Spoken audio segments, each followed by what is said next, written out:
Hello. मेरा नाम आदित्य पाल है। मैं ट्रिपल आईटी सीसीटी से सीएससी कर रहा हूँ। और मेरी मेंस की रैंक 34,000 थी। और मैं गया सिटी से बिलोंग करता हूँ।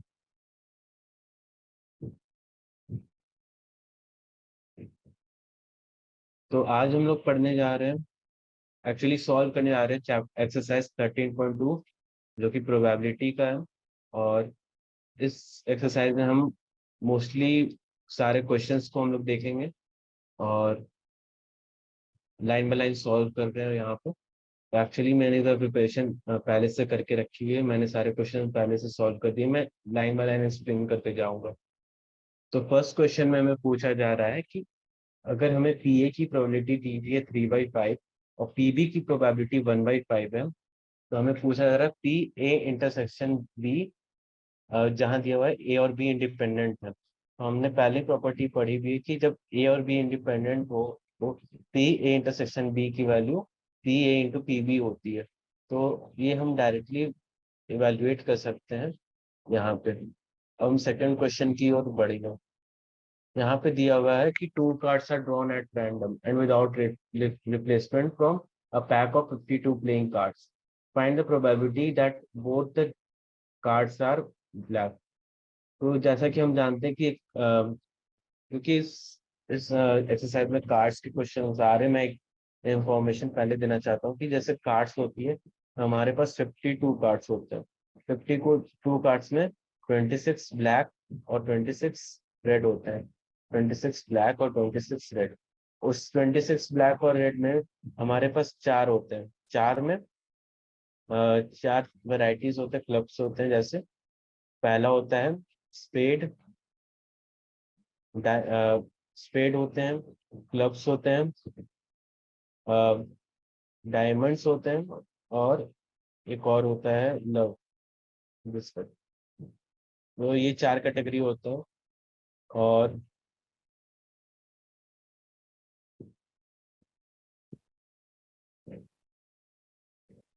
तो इसमें हमें चार कैटेगरी होते हैं, जैसे कि आप देख सकते हो। और इनमें भी हमारे पास और होते हैं। जैसे हमारे हर एक में तीन फेस कार्ड होते हैं। उनकी नंबर 13, 13, 13, 13, 13 है। जिसमें तीन फेस कार्ड होते हैं, जैक, किंग और क्वीन। और एक होता है हमारा एस। और और जो होते हैं 2 to 9 नंबर कार्ड्स होते हैं, तो टोटल 13 कार्ड्स होते हैं।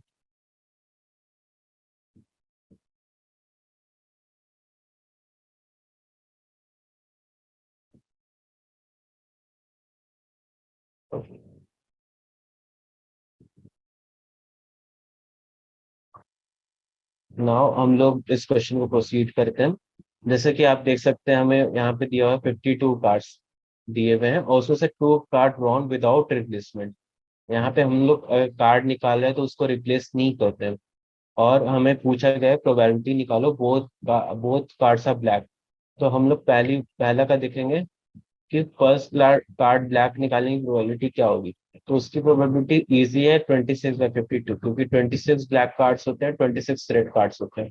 तो 26 ब्लैक कार्ड्स की प्रोबेबिलिटी होगी 26/52। क्योंकि हम रिप्लेस नहीं कर रहे हैं, तो एक कार्ड डेक से बाहर निकल गई हो गई, तो इसके टोटल नंबर ऑफ कार्ड्स 51 हो गए। और ब्लैक कार्ड्स के नंबर 25 हो गए। तो हम लोग जब सेकंड कार्ड निकालेंगे तो उसकी प्रोबेबिलिटी क्या आनी चाहिए, 25/51। और हम लोग को दोनों का पूछा, बोथ आर ब्लैक, तो उसकी प्रोबेबिलिटी इन दोनों की मल्टीप्लीकेशन होती है। तब उसकी वैल्यू हमारे पास आएगी 25/102। तो ये ऐसे ही हमारा सेकंड क्वेश्चन सॉल्व हुआ। अब हम आएंगे थर्ड क्वेश्चन पे। Third question, both of a box of orange is inspected by examining three randomly selected oranges drawn without replacement। Same जैसे हम कार्ड्स को कर रहे थे, अब यहाँ पे ऑरेंज को करेंगे। If all three oranges are good, box is approved for sale, otherwise it's rejected. Find the probability that box containing 15 oranges out of 12 are good and 3 are bad ones will which bad ones will be approved for sale। तो हमें बस इतना बताना कि अगर कोई box है तो उस बॉक्स सेल होगी कि नहीं, उसकी प्रोबेबिलिटी हमें निकालनी है। तो हम आगे इसमें करते हैं।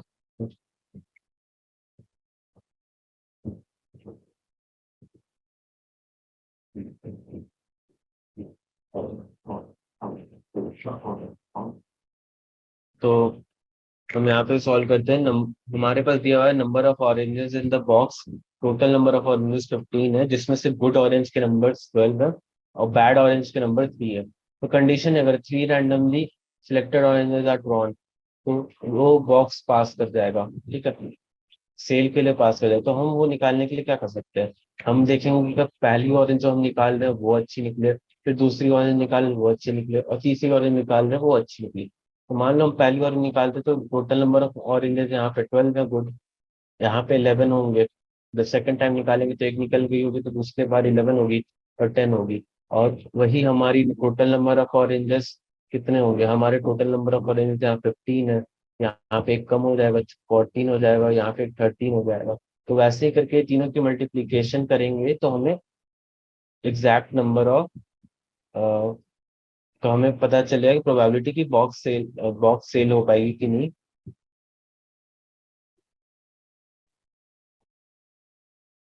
तो जो जब हम कैलकुलेट करेंगे तो इसकी वैल्यू 44,191 आएगी। अब हम चौथे क्वेश्चन पे चलते हैं। A fair coin and an unbiased die are tossed, let A be the event that head appears on the coin and B if the event that three appears on the die, check whether A and B are independent event और not.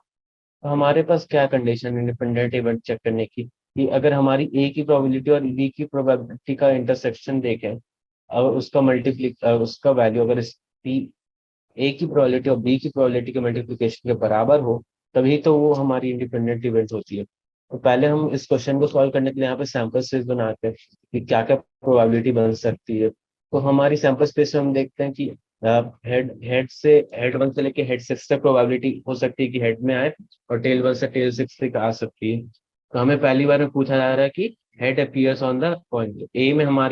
ए की हमारी sample space जाएगी H1 से H6, क्योंकि हमें head appears on the coin देखना है। और बी में हमारे देखना है कि three appears on the die. Three appears कौन से केस में, दो ही केस में होंगे, एक हेड के साथ अपीयर होगी, एक फेस के साथ अपीयर होगी।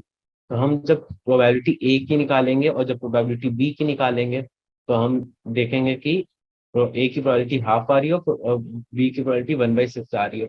और हम अब देखते हैं कि दोनों में से इंटरसेक्टिंग केस कौन सा है।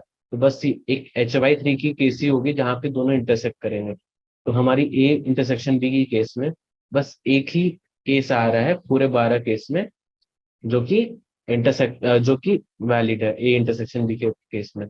तो हम जब इसकी प्रोबेबिलिटी निकाल रहे हैं ए इंटरसेक्शन बी की, तो उसकी वैल्यू 1/12 आती है। और फिर अब हम चेक करेंगे कि ये ये जो है इंडिपेंडेंट इवेंट है कि नहीं, ए और बी। उसको इसको चेक करने के लिए हम ए और बी की ए की प्रोबेबिलिटी और बी की प्रोबेबिलिटी की मल्टीप्लीकेशन करेंगे। तो हम जब उसकी मल्टीप्लीकेशन करते हैं तो उसकी वैल्यू भी 1/12 भी आती है। तो हम ये कह सकते हैं कि A probability A intersection B equal to probability A into probability B, जिससे हम प्रूव कर सकते हैं L equal to R H S, और ए और बी यहाँ से इंडिपेंडेंट है। तो हम फिफ्थ क्वेश्चन की ओर आ रहे हैं। A die marked 1, 2, 3 in red and 4, 5, 6 in green is tossed. Let A be the event that the number is even and B be the event that number is red. A and are A and B independent? तो हमारे पास एक die है, यहाँ पे जैसे आप देख सकते हो एक डाई है।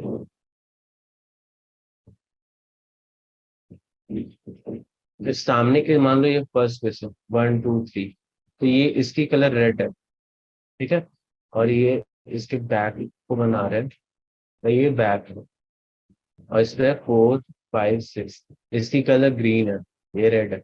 तो हमें पूछा जा रहा है कि एक इवेंट है जिसमें हम बोल रहे हैं कि द नंबर इज इवेंट, वो मतलब बिना irrespective of the colour of on the face of the die हमें बताना है कि नंबर इवन है कि नहीं। ए के सैंपल से आ जाती है 2, 4, 6। और बी भी the event that the number is red, तो बी इवेंट है जो नंबर इज रेड, तो नंबर रेड होगा, तो 1, 2, 3 आएगा। तो बी की इवेंट में ये आ रहा है। और दोनों में जो कन्वर्जिंग केस होगा वो बस 2 होगा, क्योंकि एक 2 ही ऐसा नंबर है जो दोनों केस में लाई कर रहा है। तो हमारा जो ए इंटरसेक्शन बी का जो प्रोबेबिलिटी होगा वो 1/6 होगा। सिमिलरली ए और बी की का केस में हमारे पास तीन तीन वैल्यू तो उनकी प्रोबेबिलिटी 1/2 1/2 आएगी। जब हम P A into P B का वैल्यू निकालते हैं तो वो 1/4 आती है, जो कि पी ए इंटरसेक्शन बी के बराबर नहीं होगी। तो हम ये नहीं, तो हमारे कैलकुलेशन के हिसाब से ये दोनों इवेंट इंडिपेंडेंट नहीं है।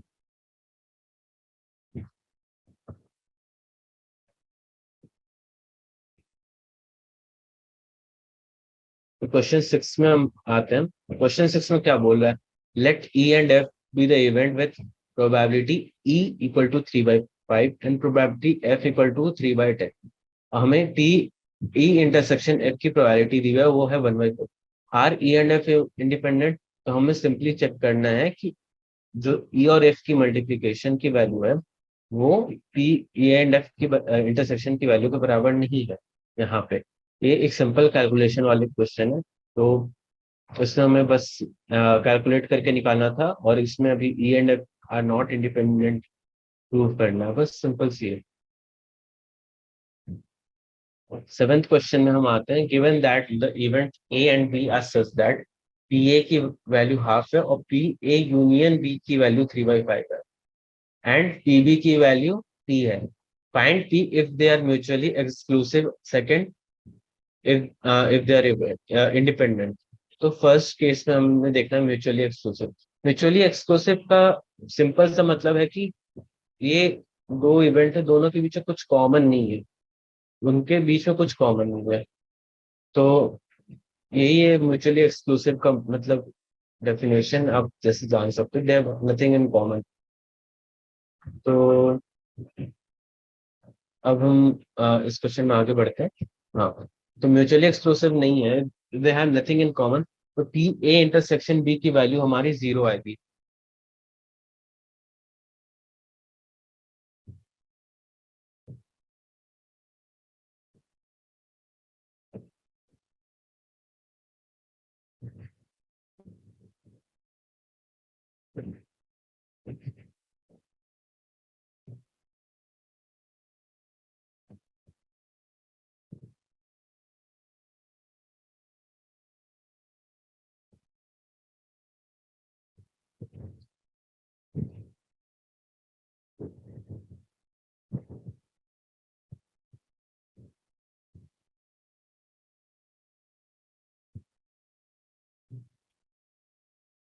तो पी ए इंटरसेक्शन बी के केस में देख सकते हैं कि वैल्यू 0 आएगी।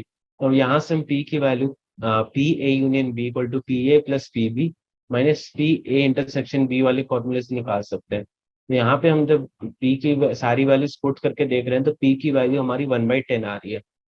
सेकेंड केस में हमें देखना है कि इंडिपेंडेंट वैल्यू है कि नहीं। तो सेकेंड केस में जब हम करते हैं तो P A intersection B equal to P A into P B equal to पी/2। जब हम ये चीज के बारे में जब हम बोल रहे हैं तो ये हमारी इंडिपेंडेंट वाली फॉर्मूला है, जो हम इंडिपेंडेंट में यूज करते हैं। इक्वल टू पी/2 इसकी वैल्यू हम निकाल रहे हैं, और वापस उसी इक्वेशन, पुरानी जो इक्वेशन थी ये वाली, उससे पुट करेंगे। तो जब हम वैल्यूज पुट करते हैं तो उसकी बाद हमें जब कैलकुलेशन करके हमारी पी की वैल्यू यहाँ होगी। आठवें क्वेश्चन में भी चलते हैं। आठवें क्वेश्चन में हमें बोला जा रहा है let A and B be independent events with P A equal to 0.3 and P B equal to 0.4। Find first P A intersection B, second P A union B, third P A condition B, fourth P B condition है।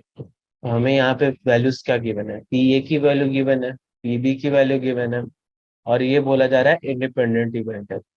ए और B जब independent event है तो P A intersection B की value हमारी P A into P B के बराबर होगी, जो कि इंडिपेंडेंट इवेंट्स की डेफिनेशन है। और तो हम जब A intersection B, probability A intersection B की वैल्यू निकालेंगे और उसकी वैल्यू हमारी 0.12 आती है। फिर उसके आगे हम पी ए यूनियन बी की फॉर्मूला, पी ए यूनियन बी की वैल्यू उसके फॉर्मूले से निकालेंगे P A union B equal to P A plus P B minus P A intersection B, जिसकी वैल्यू हमारी 0.3 प्लस 0.4 माइनस 0.12 0.58 है।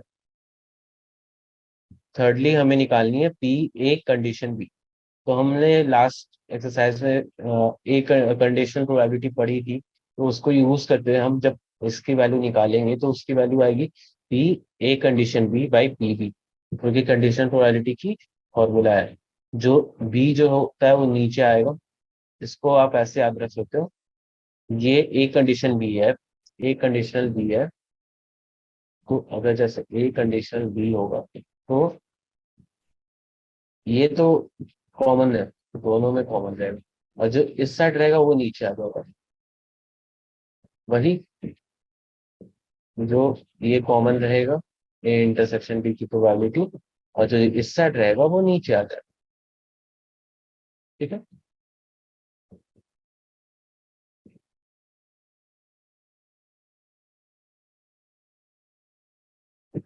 तो अब जब हम इसमें पी ए इंटरसेक्शन बी की वैल्यू यहाँ से यहाँ पुट करेंगे और पी बी की वैल्यू जो हमें गिवन थी वो पुट करेंगे, तो इसकी वैल्यू 0.3 आएगी।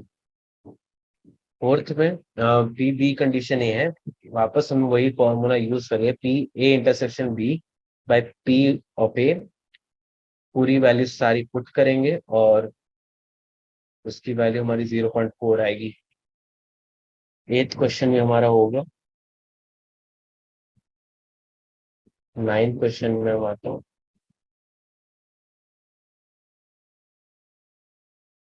तो नाइन्थ क्वेश्चन जैसे आप देख सकते हैं कि दिया हुआ है, if A and B are two events such that P A equal to 1/4, P B equal to 1/2 and P A intersection B equal to 1/8, find P not A and not B. तो पहले तो ये समझना not A और not B का मतलब क्या है। अगर हमारे पास अगर ऐसे दिया हुआ है तो उसका मतलब होता है इज ए, और अगर इसका मतलब या और इसका मतलब और इसका मतलब होता है नॉट ए। अगर डायग्राम वेन डायग्राम से समझे तो अगर हमारा ये ए है, ये अगर सर्कल में ए है तो हमारा ये नॉट ए होगा। ठीक है।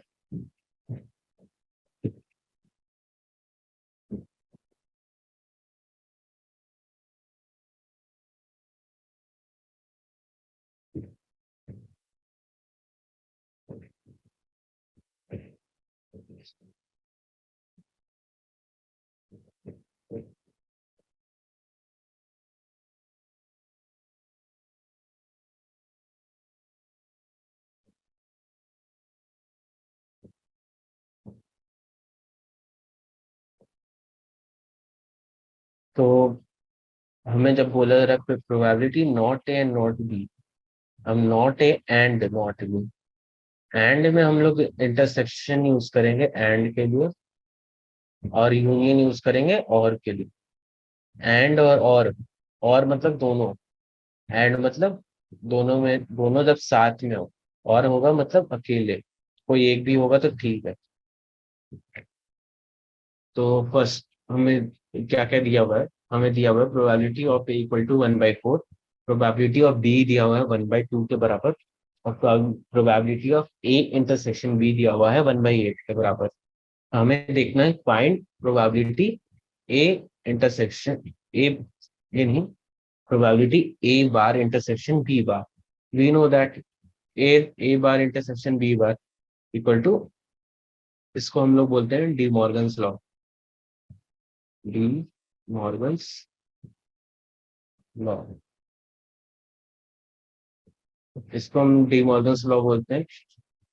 अ, जब हम ए यूनियन बी के ऊपर पूरा होल बार लाते हैं, तब ए बार, तब स्प्लिट होके ए बार साइन चेंज करके इंटरसेक्शन, अगर ये ऊपर रहेगा तो वो नीचे हो जाएगा, नीचे रहेगा तो ऊपर हो जाएगा, और बी पे बार आ जाते हैं।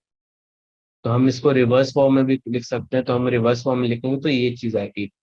तो हम ये जब जानते हैं तो हम ये फॉर्मूला ओरिजिनल फॉर्मूला से प्रोबेबिलिटी ए यूनियन बी निकालेंगे, और उसकी वैल्यू हमारी पास जो फॉर्मूला हम लोग जानते हैं, P A plus P B minus P A intersection B से 5/8 आएगी। तो जब जानते हैं कि पी ए यूनियन बी का इंटरसेक्शन का वैल्यू 1 - 5/8 3/8 होगा, और ऊपर से हम ये डिड्यूस कर ही चुके हैं कि जब हम इसकी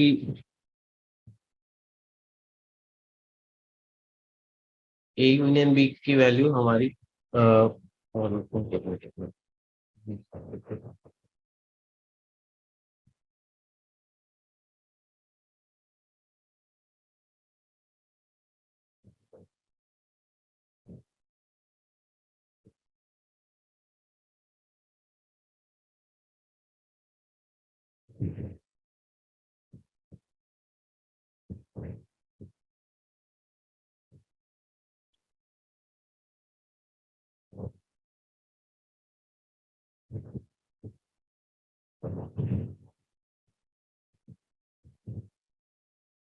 ए ये इंटरसेक्शन होगा यहाँ पे। तो अब इसकी वैल्यू हमारी 3/8 के बराबर होगी, जो हम यहाँ से लिख रहे हैं डी मॉर्गन्स लॉ के यूज करके। तो हम नीचे चलेंगे क्वेश्चन नंबर 10 की ओर। तो क्वेश्चन नंबर 10 आप जैसे देख सकते हैं, event A and B are such that probability of A की वैल्यू 1/2 है, प्रोबेबिलिटी ऑफ बी की वैल्यू 7/12 है, एंड प्रोबेबिलिटी नॉट ए और नॉट बी की वैल्यू 1/4 है। State whether A and B are independent. तो जैसा कि आप देख सकते हैं कि प्रोबेबिलिटी ऑफ ए हमें उसकी वैल्यू 1/2 दी है, प्रोबेबिलिटी ऑफ बी की वैल्यू 7/12 दी हुई है, और probability A union B A probability A intersection not A और नॉट बी, तो probability A intersection not A union और नॉट बी इक्वल टू 1/4। तो प्रोबेबिलिटी ऑफ ए, हम वापस इसको डी मॉर्गन्स थ्योरम से लिखेंगे, De Morgan theorem, De Morgan's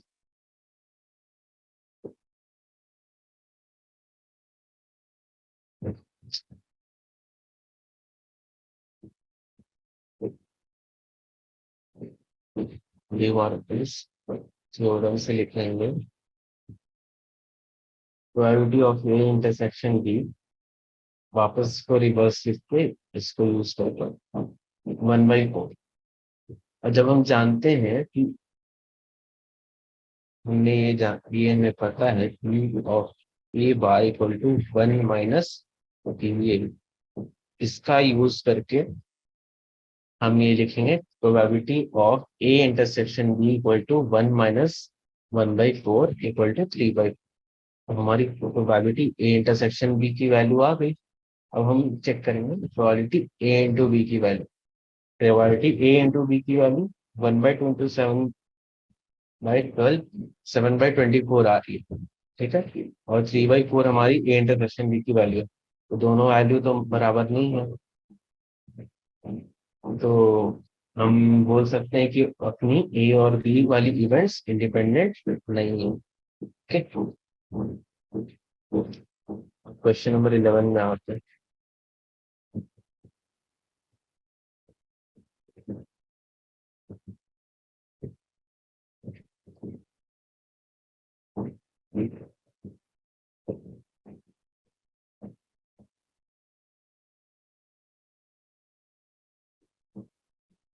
question number 11 भी एक सिंपल सा सवाल है। दिया हुआ है कि गिवन टू इंडिपेंडेंट इवेंट्स, पहले दिया हुआ टू इंडिपेंडेंट इवेंट है जिसमें प्रोबेबिलिटी ए की वैल्यू 0.3 है और प्रोबेबिलिटी बी की वैल्यू 0.6 है। तो हमें पूछा गया find probability P A and B. First में हमें पूछा है ए एंड बी की वैल्यू, सेकेंड में पूछा गया हमारा A and not B, third में हमें पूछा गया है ए और बी, फोर्थ में हमारे पे कुछ आ गया, नाइदर ए नॉर बी। ठीक है, तो ये चार चीजें हमें यहाँ पूछी गई हैं। तो फर्स्ट हम देखेंगे probability A and B. A and B की मतलब होती है ए इंटरसेक्शन बी, और उसकी वैल्यू हम जानते हैं क्योंकि इंटरसेक्शन इंडिपेंडेंट इवेंट है। इंडिपेंडेंट इवेंट है इन बी इंडिपेंडेंट इवेंट। तो इसकी वैल्यू हमारी आएगी P A into P B. तो पी ए की वैल्यू हमारी 0.3 है, पी बी की वैल्यू 0.6 है हमारी। जब इसको मल्टीप्लाई करेंगे तो उसकी वैल्यू आएगी 0.18। तो P A into P A and B की वैल्यू हमारी आ रही है 0.18। सेकेंड हम देखेंगे probability A and not B. ठीक है, ए एंड नॉट बी का अगर हम विजुअलाइजेशन के मतलब मेन डायग्राम के थ्रू देखें, तो अगर हमारा ये ए है, ये ए है, टोटल ए है। ठीक है, ये टोटल ए है।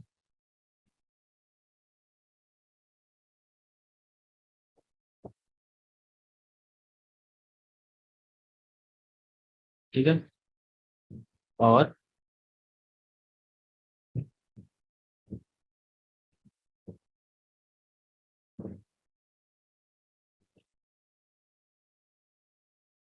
इस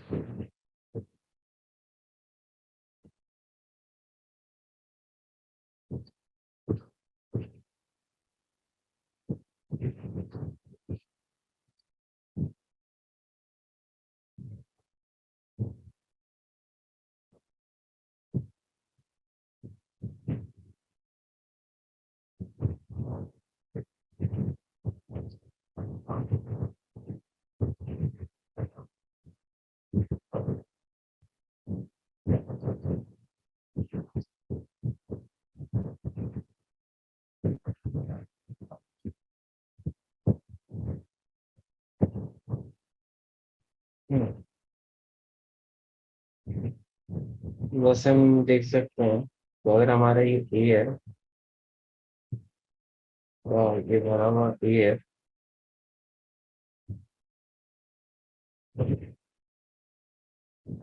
नॉट भी इसके जो बाहर का एरिया है वो है।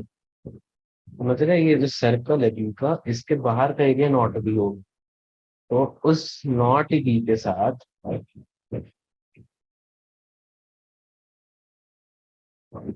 जो अपने नॉट बी है, उसमें हमारा कुछ ए के साथ एरिया बराबर इक्वल आएगा। बट ये जो एरिया है,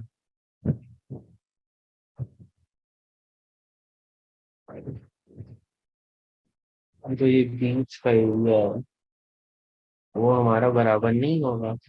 क्यों नहीं होगा? क्योंकि इसमें भी बी का कुछ पार्ट है। ये जो बी है उसका भी तो यहाँ पे कुछ पार्ट होगा, इतना ये बी है, तो उसका भी यहाँ पे कुछ पार्ट होगा।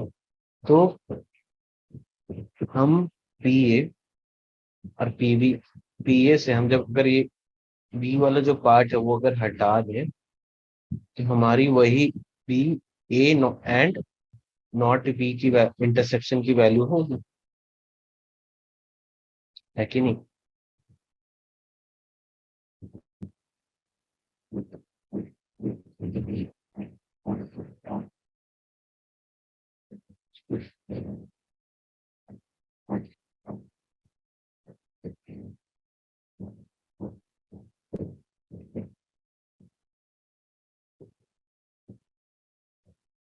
तो आगे चलता हूँ मैं, हमारी ये सेकंड पार्ट भी हो गई।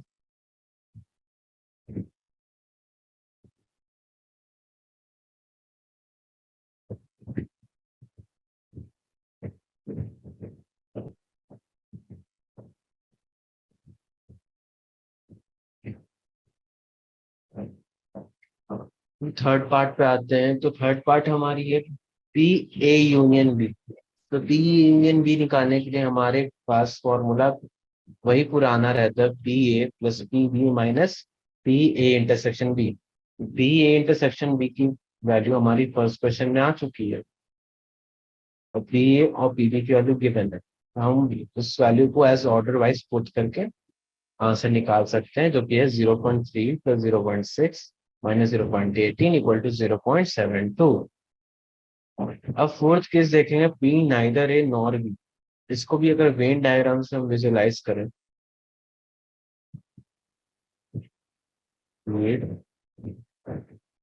नॉट ए का मतलब हो गया हमारा ठीक है, और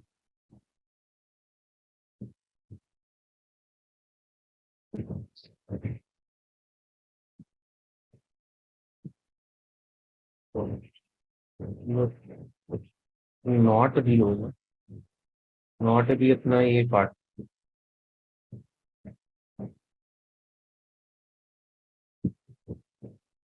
नॉट भी ये पार्ट। तो अगर हम इसको विजुलाइज करें, तो जो हमारी कॉमन रीजन आ रही है वो अपनी ये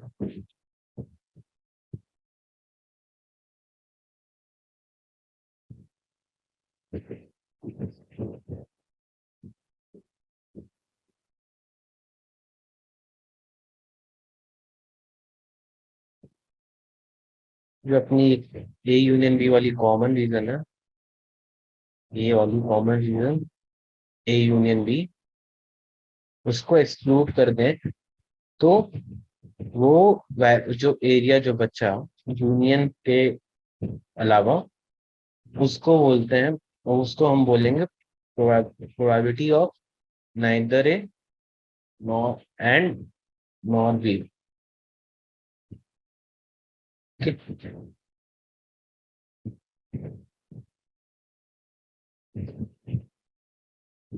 तो अब इस क्वेश्चन में आगे प्रोसीड करेंगे। Question number 12।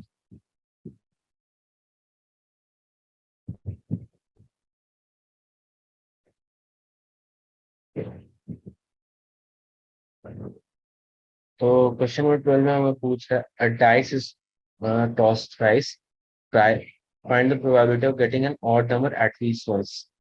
तो हम एक डाइस को 3 बार थ्रो करेंगे, और उसमें बोला जा रहा है कि out of all six six six six outcomes, जो इनमें तीन तीन बार अलग अलग आएंगी, छः छः छः, तो उनमें से बोल रहा है कि हमें ऑड नंबर एटलीस्ट वंस चाहिए। तो अगर इसको हम लोग ऐसे विजुलाइज करें कि हमें निकालना क्या है, कि हमें निकालना है ऑड नंबर एटलीस्ट वंस, तो हमें एक एक बार प्रोबेबिलिटी होगी कि ऑड नंबर एक बार आए, दूसरी बार हो सकती है कि 2 बार में आ जाए, पहली बार में आ सकती है, दूसरी बार में भी आ सकती है, तीसरी बार में भी आ सकती है, तो तीनों बार आ जाए। पर अगर हम इसको निकालना चाहते तो ये हमारी ये प्रोसेस बहुत लंबी हो जाएगी, हमें 216 केसेस को ऐसे विजुलाइज करना पड़ेगा, जो कि एक बहुत मुश्किल काम है, आप कुछ समझ सकते हो। तो हम इसको वापस उसी थ्योरी से करेंगे जिस थ्योरी से हम ये सब क्वेश्चंस करते आ रहे हैं, मतलब हम लोग क्वेश्चन को मोड़ेंगे तोड़ेंगे और अलग तरीके से बनाएंगे। तो हम इसको समझते हैं कि हमें एटलीस्ट मतलब कम से कम एक बार तो आना चाहिए। तो हम अगर इसको देखें कि अगर हमारे पास 0 टाइम्स है, तो उसकी तो पूरी विपरीत आएगी प्रोबेबिलिटी, तो उस प्रोबेबिलिटी की वैल्यू होगी 1 minus P getting odd number 0 times. ठीक है, और यही चीज को हम लोग फिर वापस उसी सेम चीज लिखी हुई है, getting an even number all 3 times. तो इवन नंबर ऑल 3 टाइम्स आने की प्रोबेबिलिटी हम लोग कैसे लिख सकते हैं, कि probability of even number first time भी आए, इवन नंबर सेकंड टाइम भी है, और इवन नंबर थर्ड भी टाइम भी है। तो एक डाई में 3 इवन नंबर्स होते हैं, 3 ऑड नंबर्स होते हैं, और टोटल नंबर होते हैं 6। तो हमारी जब पहली बार में इवन नंबर आएगी तो उसकी प्रोबेबिलिटी 3/6 होगी, दूसरी बार में भी 3/6 होगी, और तीसरी बार में भी 3/6 होगी। और तीनों की मल्टीप्लीकेशन की वैल्यू होगी probability of getting even number all 3 times. ठीक है, तो तीनों की मल्टीप्लीकेशन क्या आएगी हमारी 1/8। और वापस जब हम इसको वैल्यू निकाल रहे हैं, तो ये वैल्यू किसके बराबर है, ये वैल्यू है ये वैल्यू है getting probability getting an even number all 3 times की value probability getting an odd number 0 times के बराबर है। और जब हम इस वैल्यू को इधर पुट करें, 1/8 को इसमें पुट करेंगे, तो जो वैल्यू हमारी आएगी वो इसके बराबर होगी, probability of odd number once, probability of number twice, probability of odd number thrice के बराबर होगी। और ये तीनों चीज किसके बराबर है? Probability of odd number at least once. तो हमारी वैल्यू आ गई क्या? हमारी 7/8 आ रही है, जो कि वैल्यू हमारी probability of getting an odd number at least once के बराबर है।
हमारी 13 क्वेश्चन हो, 12 क्वेश्चन हो गई हमारी 13 क्वेश्चन में।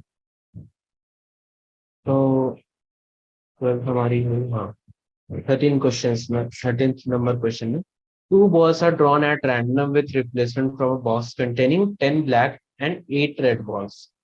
हमारे पास एक बॉक्स है, ये एक बॉक्स है जिसमें 10 ब्लैक बॉल्स है प्लस 8 रेड बॉल्स है। ठीक है, इस बॉक्स में हम लोग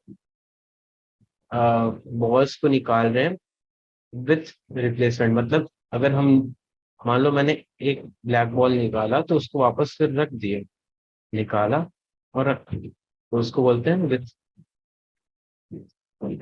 रिप्लेसमेंट।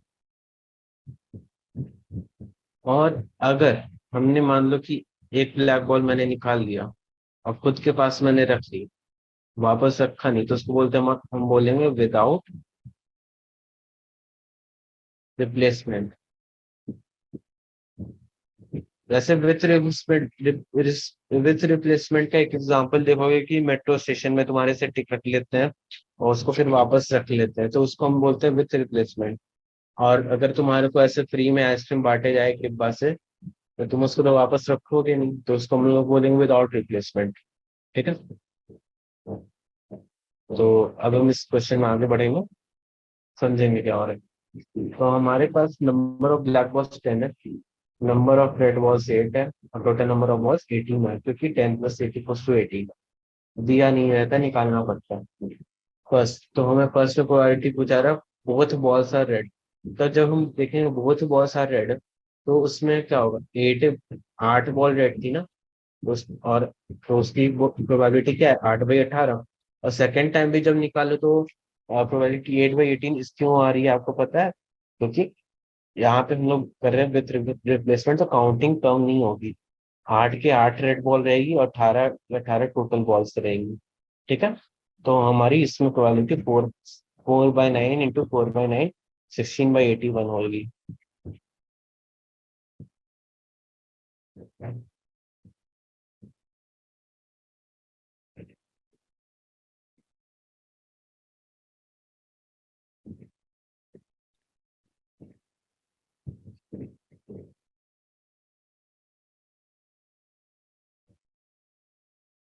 सेकेंड केस में हम देख सकते हैं, हमारी जो पहली बॉल होगी वो ब्लैक हो और सेकेंड बॉल रेड।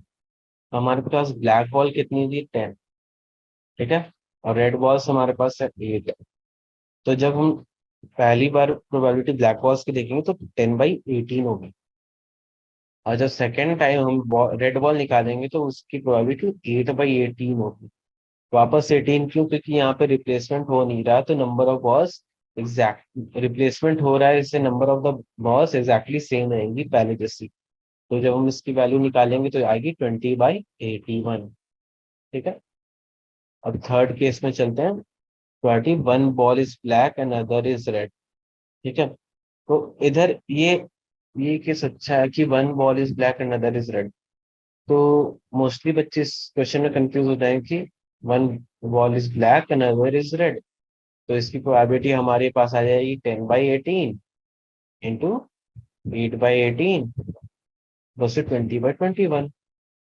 पर ये हो जाएगी काम में गलत, क्योंकि हम जानते हैं कि जो ब्लैक और रेड बॉल है उसकी हम पेयर को हम इंटरचेंज करके भी तो लिख सकते हैं, red ball into black ball. तो दो केसेस बन रही है यहाँ पे, केस 1 और केस 2 है।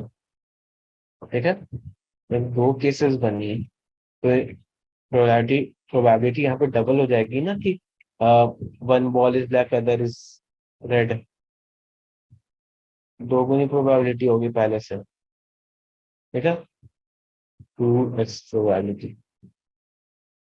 ठीक है। तो पहले का देख, तो पहला हमारा प्रोबेबिलिटी 10 सेम ही आएगा, मतलब दोनों की प्रोबेबिलिटी फर्स्ट केस की और सेकंड केस की 10/20/81 और 20/81।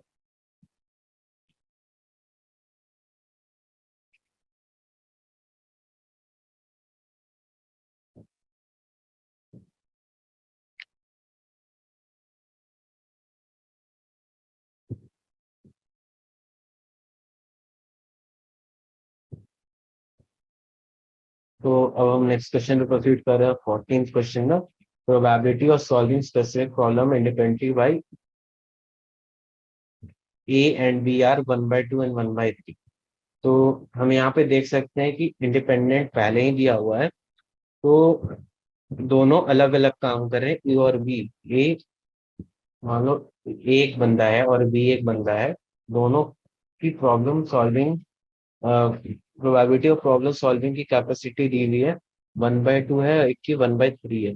मान तो इसका ये मतलब है कि अगर इसको दो क्वेश्चन दे रहे हैं तो इसमें ये पक्का है कि एक बना ले, और इसको तीन क्वेश्चन दे रहे हैं तो इसमें पक्का वो एक बना लेगा। ठीक है। तो हमें पूछा जा रहा है कि अगर वो दोनों को अगर एक ही सवाल दें, मान लो ये एक ही सवाल उनको दिया जा रहा है, तो क्या प्रोबेबिलिटी होगा कि पहला पूछ रहे कि क्या प्रोबेबिलिटी होगी वो प्रॉब्लम सॉल्व हो जाए, वो प्रॉब्लम सॉल्व हो जाए, मतलब दोनों में से कोई भी करे पर कर दे। और सेकंड होगा कि exactly one of them solve the problem. या तो ए करे तो बी नहीं करेगा, ए करे तो बी नहीं करेगा, बी करे तो ए नहीं करेगा। ठीक है। तो पहला केस तो इजी है, सरल है, क्योंकि प्रॉब्लम सॉल्व करना है। तो दोनों का यूनियन लेके हम सॉल्व, दोनों का हम देखेंगे ए और बी होगा कि ए और बी प्रॉब्लम सॉल्व करे, तो मतलब ए और बी में से कोई भी कर लो। ठीक है। तो इसका मतलब ए यूनियन बी हमें निकालने बोल रहा है। ठीक है। तो हम यहाँ से हम देखेंगे कि प्रॉब्लम इज सॉल्व, तो उसकी प्रोबेबिलिटी होगी P A union B, which is equal to P A plus P B minus P A intersection B. और क्योंकि इंडिपेंडेंटली वर्क करे तो हमें P into A intersection B की वैल्यू में 1/6 पता चल गई, दोनों की मल्टीप्लीकेशन है P A into P B. तो इधर से हम बोल सकते हैं कि प्रॉब्लम जो सॉल्व हो जाएगी उसकी प्रोबेबिलिटी 2/3 होगी, 2/3। ठीक है।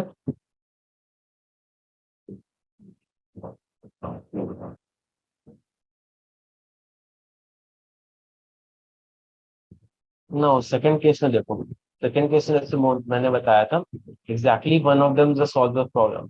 केस वन की अगर ए सॉल्व कर दे और केस टू हमारे होगा कि बी सॉल्व करे, तो केस वन सॉल्व करेगा तो उसमें बस इस पार्ट को हम कंसिडर कर रहे हैं, ये पार्ट।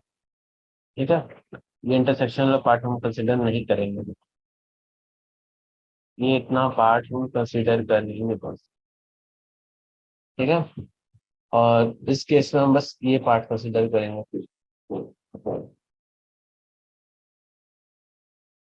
ये पार्ट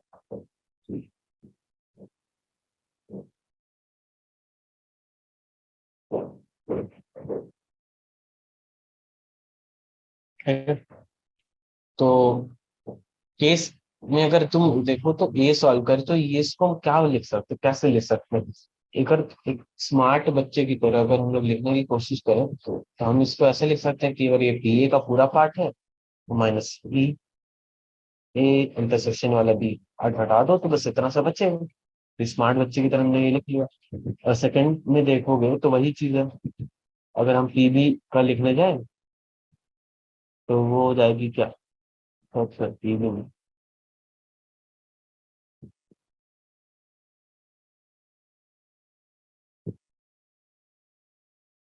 हाँ हाँ, हाँ, तो हम अगर इसके लिखने जाए तो हम लिख सकते हैं P B minus P A intersection B. Smart बच्चे की तरफ से ज्यादा टाइम लगाना नहीं सॉल्व करने में, जल्दी जल्दी सॉल्व करना है तो हम ये तरीका अपना सकते हैं। और हमें जो रिक्वायर्ड है कि दोनों में से कोई एक भी कर दे तो हम दोनों केस को ऐड कर देंगे तो वो हमारी रिक्वायर्ड प्रोबेबिलिटी हो जाएगी। ठीक है, दोनों केस को हम ऐड करेंगे तो वो आ जाएगी P A plus P B minus two P A intersection P B. मतलब ये दो बार माइनस हो रहा है इसमें। ठीक है, तो उसकी प्रोबेबिलिटी हमारे पास आ जाएगी 1/3, 1/2। ठीक है, 1/3 1/3 कट गया और 1/2 को। तो अब हम 15वें क्वेश्चन नंबर पे आ रहे हैं।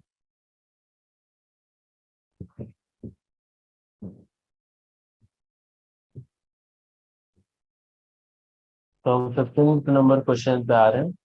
इस क्वेश्चन में बोले जा रहा है one card is drawn random from a well shuffled deck of 52 card if the following cases are the event E and F are in which of the following cases are the event E and F independent.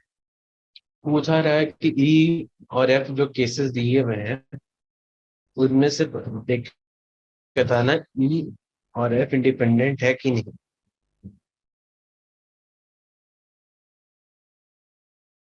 तो first case हम देख रहे हैं ई के सी में। हम इसकी जो प्रोबेबिलिटी है कि ये स्पेड हो, इसकी प्रोबेबिलिटी क्या होगी? स्पेड मैंने जस्ट बताया था कि चार ग्रुप होते हैं तो उसमें से एक ग्रुप स्पेड होता है। तो वो स्पेड को स्पेड होता है तो उसको बोलते हैं क्या क्या होता है वो? एक ऐसा होता है। ठीक है, एक होता है स्पेड ये क्लब होता है, एक डायमंड होता है, एक हार्ट होता है और एक स्पेड होता है। स्पेड का कैसा रहता है डायलॉग? स्पेड होता है एक ऐसा डायग्राम याद नहीं आ रहा, बट स्पेड एक और होता है तो वही। तो वो वन ऑफ द ग्रुप है, 13 13 13 के नंबर्स होते हैं। ठीक है, तो स्पेड होता है तो उसका 13 में 52 प्रोबेबिलिटी हम निकाल लें तो उसकी प्रोबेबिलिटी 1/4 होगी। और एस की जो प्रोबेबिलिटी होगी, एस मैंने जैसे बताया था फर्स्ट नंबर को हम एस बोलते हैं। एस मतलब पहला नंबर होता है, नंबर वन। और इसकी एक टोटल चार होते हैं। ठीक है, तो प्रोबेबिलिटी ऑफ एस कितना आएगा हमारा? 4/52, 1/31। अब हमें इनमें देखना है कि ये इंडिपेंडेंट इवेंट है कि नहीं। तो अगर हम देखें एस इंटरसेक्शन स्पेड, हमारे पास एक ही एस होगा स्पेड में, एक ही एस होगा एक स्पेड में। ठीक है, टोटल चार होते थे, हर एक ग्रुप में एक एस होता है तो स्पेड में भी एक ही एस होगा तो इसकी प्रोबेबिलिटी हमारी आ जाएगी 1/52। ठीक है, तो हम इंडिपेंडेंट चेक करते हैं कि है कि नहीं। तो अगर हम इसकी वैल्यू निकालें तो ये हमारी वैल्यू क्या है? 1/13 इंटू 1/4 इक्वल टू 1/52, जो कि इसके बराबर है। ठीक है, तो हम इसको बोलेंगे कि ये इवेंट इंडिपेंडेंट है।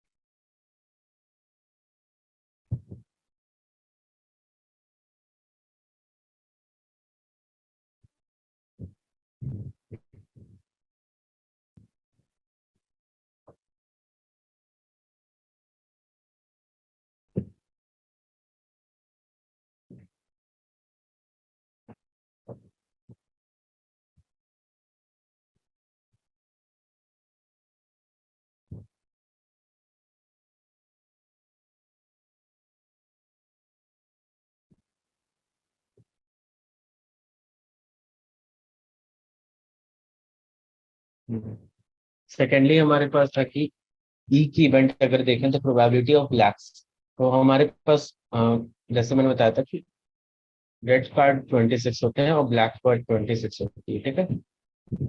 तो पूछ रहा है कि probability black card equal to कितना होगा, तो हमारी प्रोबेबिलिटी ब्लैक कार्ड की 27/52 मतलब हाफ, ठीक है। और प्रोबेबिलिटी ऑफ किंग, किंग हमारे पास कितना होगा, किंग भी हमारे पास चार ही होते हैं।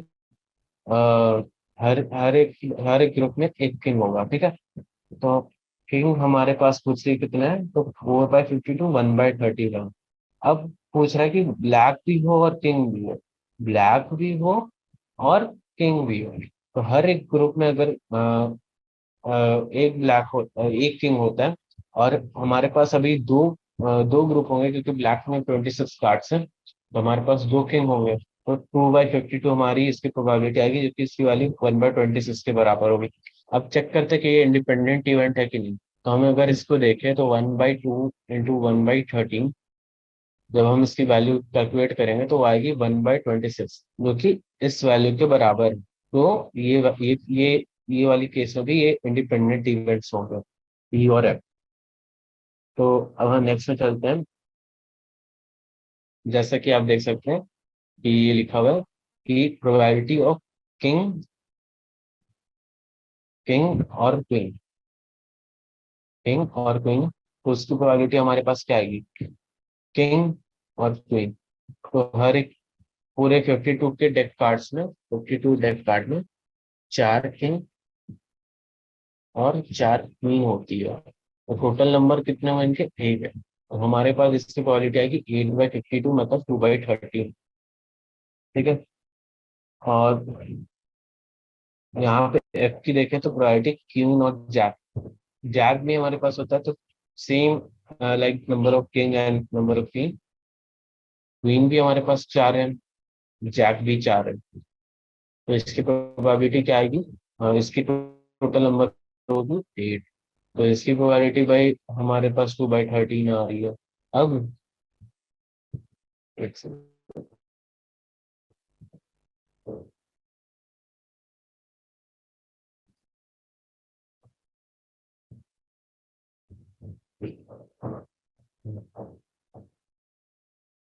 तो अब यहाँ पे हमें देखना है कि ई और एफ प्रोबेबिलिटी ए इंटरसेक्शन है, तो इसमें बस यही पूछा है कि नंबर ऑफ क्वींस कितनी है, क्योंकि उधर भी किंग क्वीन पूछा, और यहाँ पे पूछा क्वीन और जैक। दोनों में कॉमन क्या है, बस क्वीन। नंबर ऑफ क्वीन कितनी है, हमारे पास चार है, तो हमारी इसकी प्रोबेबिलिटी हो जाएगी 1/13। इसकी प्रोबेबिलिटी हो जाएगी 1/13, और जब हम वापस इसको मल्टीप्लाई करेंगे, ये हमारे पास क्या वैल्यू आएगी, 2/13 इंटू 2/13, तो 4/169, जो कि इस वैल्यू के बराबर नहीं होगा, ठीक है। तो हम इसको लेंगे नॉट इंडिपेंडेंट इवेंट। अब हम नीचे चलेंगे क्वेश्चन नंबर 16।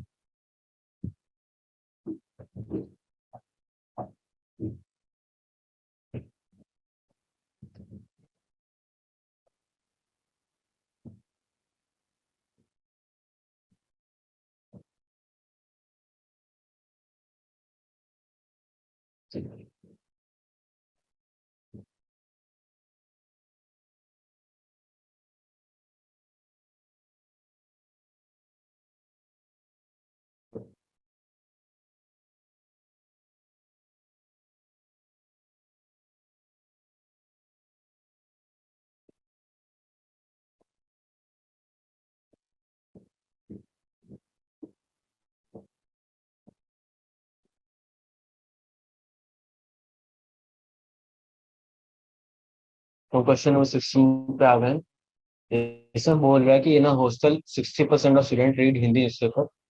एक बना लेते हैं हम लोग, वेन डायग्राम है हम, ये इंग्लिश पढ़ने वाले और ये हिंदी पढ़ने। तो बोल रहा है कि जो 60% बच्चे हैं, वो हिंदी न्यूज़पेपर पढ़ते हैं। 60% बच्चे यहाँ पे हिंदी न्यूज़पेपर है, ठीक है। और 40% है वो इंग्लिश पढ़ते हैं, और 20% जो बच्चे हैं वो हिंदी और इंग्लिश दोनों पढ़ते हैं, ठीक है। उसके ऊपर हमें क्वेश्चन पूछा जा रहा है, तो हम पहले पर सिंपल सा यहाँ पे बना लेते हैं। मान लो कि 60% है, मतलब 0.6 की प्रोबेबिलिटी है कि वो हिंदी न्यूज़पेपर पढ़े, और 0.4 प्रोबेबिलिटी है कि वो इंग्लिश पढ़े, और दोनों पढ़ने की 0.2 की प्रोबेबिलिटी है। दोनों पढ़ने की प्रोबेबिलिटी 0.2 है। 0.6, तो इसकी तो वही 0.4 होगी, इसकी प्रोबेबिलिटी 0.2 है, इसकी 2। ठीक है, तो टोटल हमारी इसकी जो प्रोबेबिलिटी होगी कि दोनों न्यूज़पेपर पढ़ते होंगे, इसकी प्रोबेबिलिटी हमारे पास 0.8 आ रही है। तीनों को ऐड कर दो तो उसकी प्रोबेबिलिटी 0.8 आएगी। ये दोनों पढ़ रहे हैं तो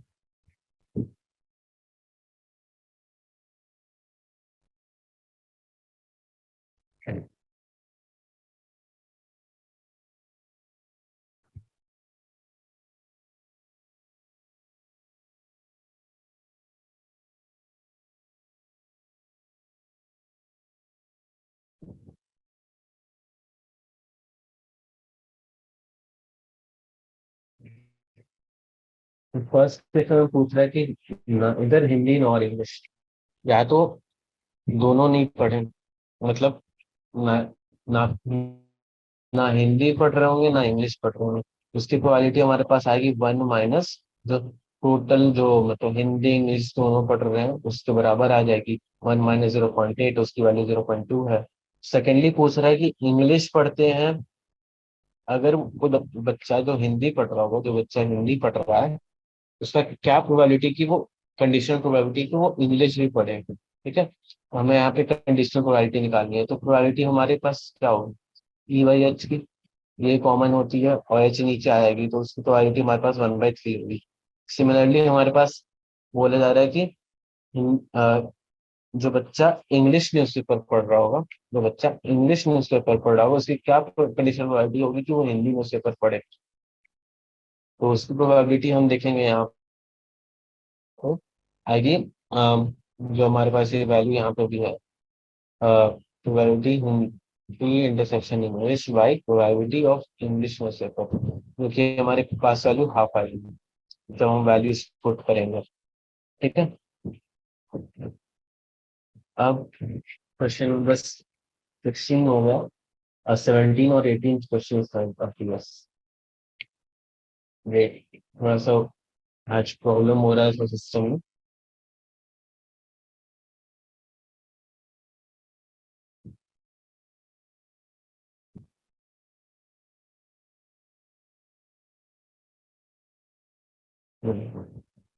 तो ये 17th और 18th क्वेश्चन है, इसमें बोला जा रहा है कि find probability of obtaining an even prime number of each die when a pair of die roll.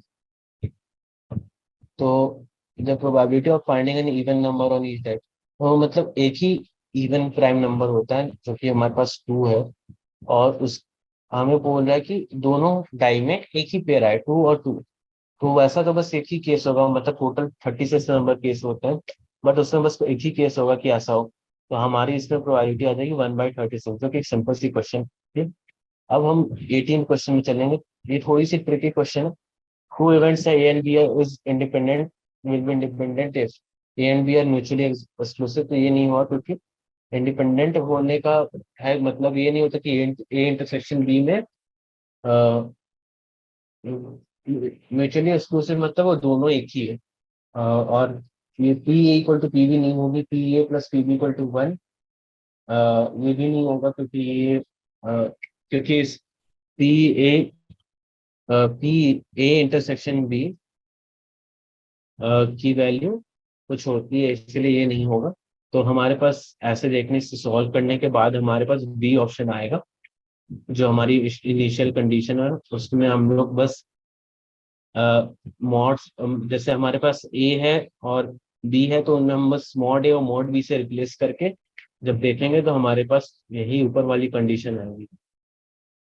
तो इसी के साथ हमारा आज का एक्सरसाइज खत्म होता है, एक्सरसाइज 13.2। अगले टाइम हम लोग एक्सरसाइज 13.3 देखेंगे। तब तक के लिए थैंक यू, और पढ़ते रहें। बाय।